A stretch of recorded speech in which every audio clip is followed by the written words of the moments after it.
మానవుడు ఏ పని చేసినా బాగా ఆలోచించి చెయ్యాలి, కానీ తొందరపడి చేయకూడదు అనే విషయాన్ని కవి ఈ పద్యంలో అద్భుతంగా వివరిస్తున్నాడు. సగుణ నిర్గుణ కార్యముల్ సలుపు సుమతి సేత పరిణతి కడు ప్రతీక్షింపదగును.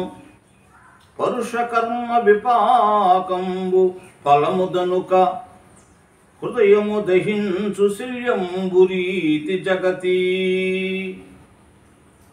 పండితుడైన వాడు ఒక పనిని మంచిదో చెడ్డదో చేయదలుచుకున్నప్పుడు ఆ పని పర్యవసానాన్ని బాగా ఆలోచించవలసి ఉంటుంది. తొందరపడి ఏదైనా చెడు పనిని చేస్తే దాని ఫలితం బాణం మాదిరిగా హృదయాన్ని మరణ పర్యంతము దహించి వేస్తూనే ఉంటుంది.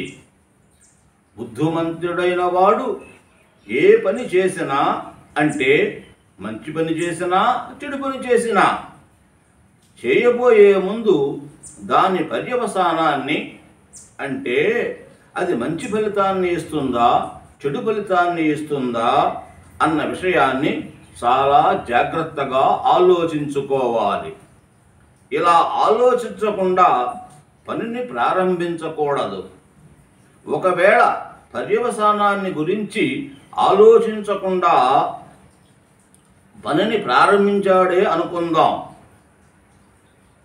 అది ఒకవేళ మంచి పని అయితే ఇబ్బంది లేదు, కానీ అది చెడు పని అయితే దాని దుష్ఫలితం మరణాంతం వాని మనస్సును బాణంలాగా బాధిస్తూనే ఉంటుంది.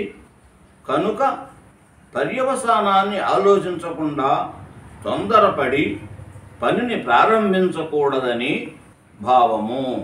తరువాతి పద్యంతో మీ ముందుకు వస్తాను.